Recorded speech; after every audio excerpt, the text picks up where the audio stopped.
Hello guys, स्वागत है आप सभी का हमारे इस प्यारे इस चैनल में। आज हम लोग प्रश्नावली 4.2 का प्रश्न क्रमांक 3 हल करेंगे। सबसे पहले क्वेश्चन को पढ़ लेते हैं कि ऐसी दो संख्याएं ज्ञात कीजिए जिनका योग 27 हो और गुणनफल 182 हो। तो यहाँ से हल करना प्रारंभ करते हैं।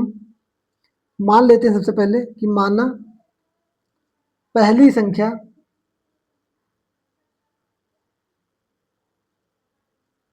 x है और दूसरी संख्या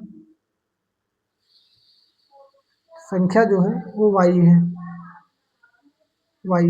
तो प्रश्नानुसार दो संख्याएं क्या ज्ञात कीजिए जिनका योग 27 है, यानी कि इन दोनों का योग 27 है। तो प्रश्नानुसार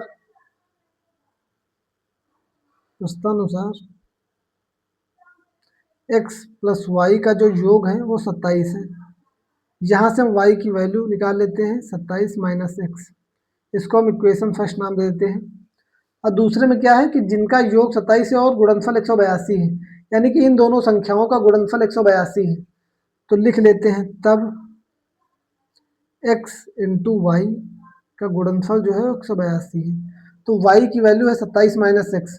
तो यहाँ से लिख लेते हैं 27 minus x is equal to 182।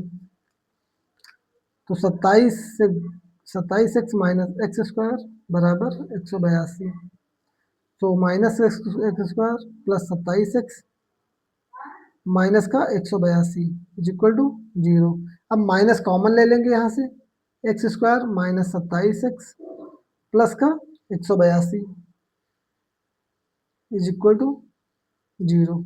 Minus को उधर भेज देंगे हम, तो उधर प्लस का हो जाएगा, यानी कुछ नहीं बचेगा। X square minus 27 x plus 182। अब इसमें फिर से वही गुणनखंड विषय करना है। तो ऐसी कोई संख्या हो जिसे जोड़ने घटाने पर 27 एक्स आए और गुणा करने पर 182 आए, तो ऐसी संख्या कौन सी है? अगर हम 14 को 13 से गुणा करें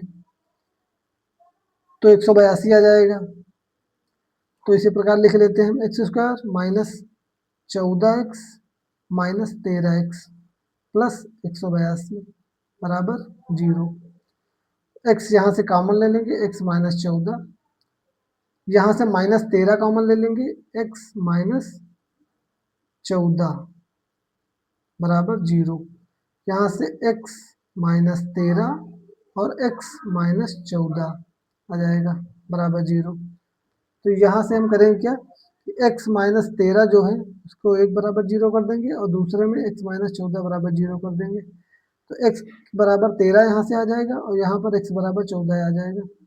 तो दो संख्याएं जो हमने पहली संख्या x मानी थी ऊपर, वो आ गई 13 और दूसरी संख्या y है वो आ गई 14। तो लिख लेते हैं पहली संख्या